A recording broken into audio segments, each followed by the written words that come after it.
welcome to the daily English news program on Azerbaycan Television with the most important events of the day. I'm your host, Ayusini. President of the Republic of Azerbaijan, Ilham has received Vice Prime Minister, Minister of Economy and Sustainable Development of Georgia, Levan Davitashvili. Noting that the Azerbaijan-Georgia relations have a broad agenda, the head of state hailed the successful implementation of agreements reached in both bilateral and multilateral formats and stressed the importance of joint transport and energy projects implemented by the two countries in this regard. President Ilham stressed the need to increase the volume of cargo transportation and the capacity of the existing infrastructure between Azerbaijan and Georgia, adding that a good basis had been created for this. Praising the growth in trade turnover, the head of state also underlining the importance of defining prospects for further increase in its volume. Pointing out the close ties between the two countries, Georgian Vice Prime Minister, Minister of Economy and Sustainable Development, Levan Davitashvili hailed the successful development of relations in all areas, including in the economic sphere, and underlined the regional and global importance of energy and transport projects. He also noted the great potential for increasing trade turnover. The site stressed the importance of the implementation of joint projects in agriculture and other sectors of economy, as well as the crucial role of Azerbaijani-Georgian economic cooperation in the economic development of the two countries. President of the Republic of Azerbaijan, Ilham received the Minister of Industry and Advanced Technology of the United Arab Emirates, Managing Director and Group CEO of Abu Dhabi National Oil Company, UAE Special Envoy for Climate Change, CEO of Mestar Company, Sultan bin Ahmed Al Jaber. The head of state hailed the successful development of relations between the two countries in political, economic, investment and other areas. President Ilham recalled a recent phone conversation with Crown Prince of Abu Dhabi and Deputy Supreme Commander of the UAE Armed Forces, Mohammed bin Zayed Al Nahyan, saying during the talk they underlined the necessity to increase joint efforts for further expansion of bilateral cooperation. Recalling the groundbreaking ceremony for the 230-megawatt Qabarıq solar power plant to be built in Azerbaijan by the UAE Mastars this March, the head of state expressed hope that the project would be launched by the end of next year. President Ilham described the implementation of this project as a good example of ensuring mutual interests and opportunities. The head of state noted that given the high level of political relations between the two countries, the implementation of a future joint economic agenda, including the establishment of joint ventures, defining the investment opportunities and involvement in various other projects, can serve to maximize the existing potential. President Ilham expressed hope that Sultan Ahmed Al Jaber's visit to Azerbaijan would be successful and fruitful.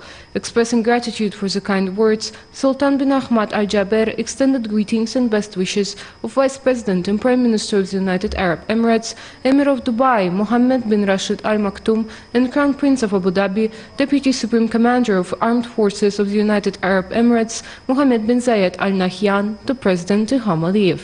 President Ilham thanked for the greetings and best wishes of Mohammed bin Rashid Al Maktoum and Mohammed bin Zayed Al Nahyan and asked the minister to extend his greetings to Vice President and Prime Minister of the United Arab Emirates and Crown Prince of Abu Dhabi. The minister noted that Mohammed bin Zayed Al Nahyan highly appreciates the development of relations between the two countries, attaches particular importance to these relations, and is determined to further strengthen the partnership. We remain committed to advancing a peaceful, democratic and prosperous future for the South Caucasus region. The United States stands ready to help Azerbaijan and Armenia achieve a comprehensive peace.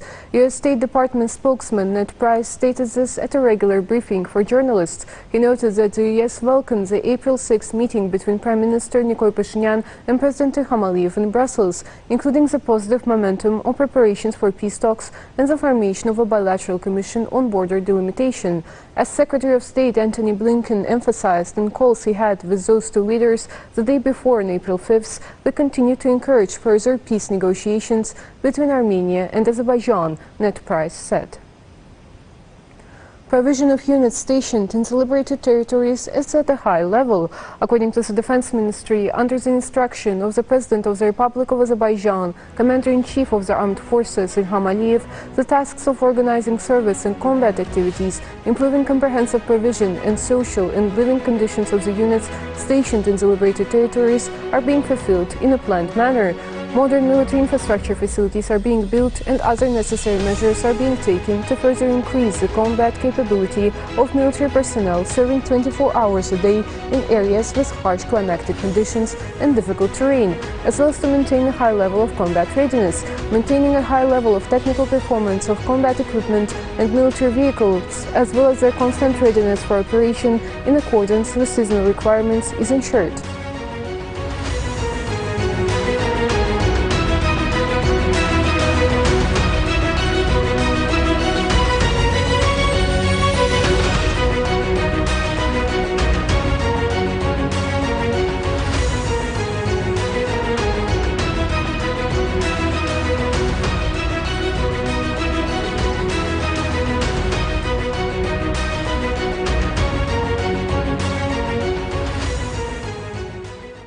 During the month, 2 civilians and 1 serviceman were injured in a landmine explosion in Terter and Tengilan districts. This was announced at the next meeting of the working group on clearing from mines and unexploded ordnances of the Interdepartmental Center under the coordination headquarters.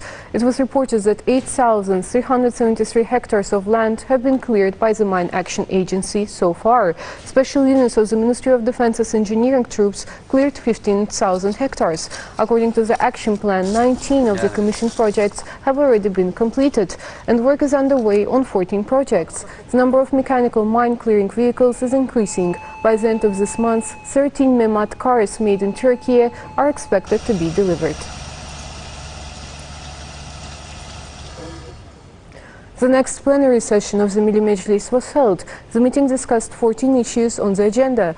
The session kicked off with a discussion of current issues. It was proposed to establish an Azerbaijani-Armenian Interparliamentary Commission and was stated that Armenia, with the future in mind, must sign a peace agreement. The meeting also proposed to reduce annual interest rate on education loans. Then parliamentarians discussed the issues on the agenda. The draft law on reducing the state duty for the media by 10 times was approved in the third reading. According to the amendment, the amount of state duty was reduced by 10 times from 50,000 to 5,000 manats. The bill on compulsory drug testing of servicemen at least once a year was also adopted in the second reading. The draft laws on licenses and permits, privatization of state assets, antitrust activities, food products, on state secrets, and amendments to the Code of Criminal Procedure were also adopted after discussions. April 15th is the Memorial Day of prominent ophthalmologist academician Zarifa Aliyeva. She is immortalized as a wonderful scientist, a caring person, a worthy intellectual, a loyal wife, and a wonderful mother. She was born in the family of Aziz Aliyev, a prominent public figure and statesman, a renowned son of our people. Her father's life was a real school of life for her. Zarifa Aliyeva was the wife of architect and founder of the modern independent state of Azerbaijan, a genius who dedicated his entire life to the progress of his homeland and people, nationwide leader Heydar Aliyev. Academician Zarifa Aliyeva's research and great achievements as a scientist mark a special stage in the history of Azerbaijani medical science. The prominent academician was awarded the Academician Averbach Prize of the Medical Scientific Academy of USSR for a number of original discoveries in the field of study and prevention of eye injuries. She was the first female scientist to receive the award in the former USSR. Academician Zarifa Aliyeva was also a prominent public figure. She was a member of the former USSR Committee for the Defense of Peace, deputy chairman of the Azerbaijan Committee for the Defense of Peace, a member of the board of the All-Union Knowledge Society, a member of the All-Union Society of Ophthalmologists, and the Scientific Society. That was all for the day. Thank you for being with us, and see you next time.